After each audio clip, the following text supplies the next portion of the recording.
très peu. Il s'agit de Kazoku Michel Lafon. Et parmi les titres qui sont récemment sortis, il y a Nina du Royaume aux étoiles. Et tu as lu le premier tome Katengik. Yes! Il est là! Il est beau! Ouais, Nina au Royaume des étoiles, alors j'ai failli passer, un petit peu à côté et puis un coup du sort a fait que finalement, j'ai pu le lire, et donc je me suis dit: «Eh ben, je vais vous le présenter» parce que mine de rien, c'est vrai que Michel Lafon, bon, on peut pas dire qu'ils aient beaucoup, beaucoup de titres, viennent un petit peu de se lancer pour moi, et donc voilà, découverte totale, d'un manga de Rikachi. Alors ne vous fiez pas trop, trop à la couverture et au style graphique parce que finalement, j'ai trouvé que c'était un titre qui était, ouais, qui essayait de sortir un petit peu des sentiers battus et qui pour l'instant, se débrouille pas si mal que ça. Même s'il prend un chemin que d'autres mangas ont pris, avant lui et qui sont sortis en France, j'y pense parce qu'ils sont là, et que je citerai après, mais on n'en voit pas souvent, alors c'est pour ça que je suis assez contente. Ça parle de quoi? On est dans un monde, médiéval potentiellement pas fantastique, mais on n'est pas sûr qu'il y ait de l'heroic fantasy là-dedans. Médiéval, ça c'est sûr. Et on fait la connaissance de Nina. Nina, c'est une jeune enfant qui est orpheline et qui est à la rue, qui se bat un petit peu pour survivre, tant bien que mal. On comprend que c'est dur. C'est montrer que c'est dur sans montrer que c'est non plus l'horreur. Bon, il y a quand même des enfants qui meurent. Oh là là, c'est triste. Mais si vous voulez, graphiquement, ça va. J'ai connu pire. J'ai lu Berserk. Donc, Ah, Berserk, c'est tellement bien! donc cet enfant essaie d'échapper un petit peu on les voit, les hommes en noir, c'est-à-dire les vendeurs d'esclaves, hein, tout simplement. Pourquoi? Parce qu'elle a une particularité qui est assez recherchée. C'est une femme, oui, alors il y a ça aussi, mais surtout, elle a les yeux bleus. Et c'est une rareté dans ce monde, et donc par conséquent, elle se cache complètement, et elle cache qu'elle est une fille. Enfin bref, elle essaie de se rendre la moins intéressante possible pour qu'il ne lui arrive pas des bricoles. On le voit que ça ne va absolument pas marcher. Elle est effectivement, bref, elle se retrouve aux mains de ces hommes en noir qui ne sont pas des vendeurs d'esclaves. Il s'agit du prince du royaume voisin. Excusez-moi, mais c'est fini la bagarre, les chats là? Merci. Chacun ses C'était problèmes, hein. ça, OK. Moi, Je suis j'aime mon en fils train de tout et casser, c'est génial. Donc, en fait, c'est le prince du royaume qui l'apprend et qui lui dit: «Écoute, j'ai besoin que tu meures, en fait. J'ai besoin que tu meures et que, tu deviennes, la princesse, en fait, du royaume, ma petite sœur, en gros». Pourquoi? Parce que sa sœur est décédée. On ah, le voit sur une planche, très furtivement qu'il y a eu un accident qu'on comprend pas très bien, on montre pas grand-chose et que la princesse est morte dans cet accident-là et que, visiblement attaquée par des brigands et donc il va, prendre cette gamine des rues et il va l'éduquer, il va, essayer d'en faire, une princesse. Pourquoi? Parce qu'elle doit se marier dans 3 mois, au royaume voisin et qu'il faut absolument que ce mariage ait lieu parce que sinon, ça pose, évidemment des petits problèmes, d'ordre politique, enfin un petit peu, toute la monarchie, tout ça, il faut absolument qu'il y ait ce mariage. Nina accepte complètement. Pourquoi? Déjà parce qu'elle a pas trop le choix, hein, on lui laisse pas franchement le choix et puis surtout, c'était quoi? C'est la vie dans la rue, c'est la vie, c'est mourir de faim, de maladies diverses et variées. Or, on lui propose d'être une princesse. Donc, elle accepte, alors que franchement, c'est pas son truc de rester assis à écouter, on va dire, l'histoire du pays, l'étiquette, voilà, tout cet aspect-là, évidemment, qui va avec, la royauté. D'autant que, Royaume aux étoiles, pourquoi? Parce que la princesse, en l'occurrence, bon, c'est vrai qu'on pourrait se dire: «Bah, attendez, excusez-moi, tu vas la remplacer, mais enfin, tu lui ressembles pas, à part que tu as les mêmes yeux». Eh bah si, parce qu'en fait, pas grand monde avait vu, la princesse. Elle a été, emmenée dans une sorte de couvent, très, très jeune pour être justement une prêtresse des étoiles, donc c'est une sorte de culte qu'ils ont dans ce royaume et qui une sorte en fait, on peut mettre ça un petit peu comme, quelqu'un qui va dire la bonne aventure, qui va danser, enfin voilà, ce genre de prêtresse. Donc personne l'avait vue récemment, donc ça tombe bien parce qu'on va pouvoir, donc, lui faire, endosser, n'importe quelle, identité et donc, la Nina va plutôt bien passer, en fait, en tant que nouvelle princesse, qui doit se marier dans 3 mois. J'insiste, c'est important. L'histoire, vous on peut la suggérer parce que, la toute première planche, en fait, c'est elle qui monte à l'échafaud, donc on suppose que ça va pas si bien se passer que ça. Puis elle parle du fameux prince qui s'appelle, Azur, en des termes, voilà, Azur, il est très beau, il a des yeux dorés, voilà, en 3 mois, qui sait ce qui peut se passer et que: «Ah ben non, je veux pas me marier avec un inconnu, moi je suis très intéressée par le beau mec aux yeux dorés qui s'appelle Azur, mais bon, c'est censé être mon frère, alors c'est un peu bizarre, mais c'est pas vraiment mon frère parce qu'en fait moi je suis Nina et je suis pas la nouvelle princesse». Vous voyez un petit peu le truc. En fait, c'est ce que je pensais. Je pensais vraiment que ça allait être très nunuche et je me suis dit, bon, ça va, voilà, ça va être vite vu que les grandes romances, tout ça, elles vont s'échapper, vivre d'amour et d'eau fraîche dans la forêt. Mais non, pas du tout. Ça va devenir plutôt assez politique.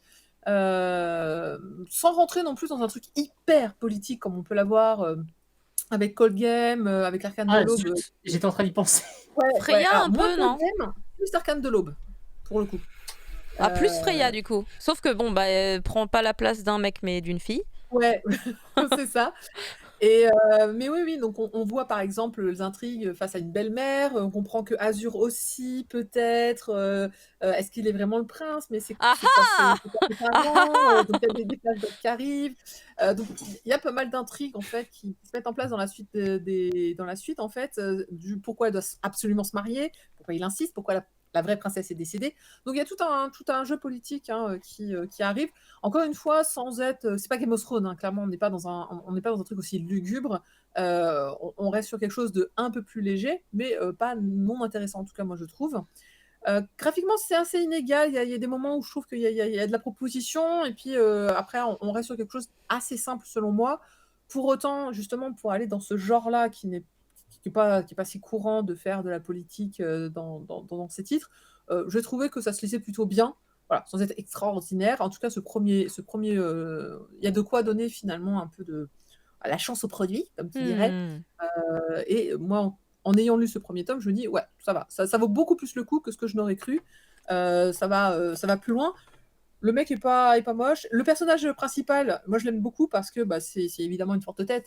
C'est-à-dire qu'elle va vite comprendre qu'il se passe des jeux qui n'est pas. Enfin voilà, elle va deviner les jeux politiques et elle, quand elle a absolument rien à foutre, elle va mettre les pieds dans le plat dès qu'elle le peut. C'est-à-dire que grosso modo, bon, elle va éviter de se faire décapiter et surtout de se faire reconnaître en tant que je ne suis pas la princesse.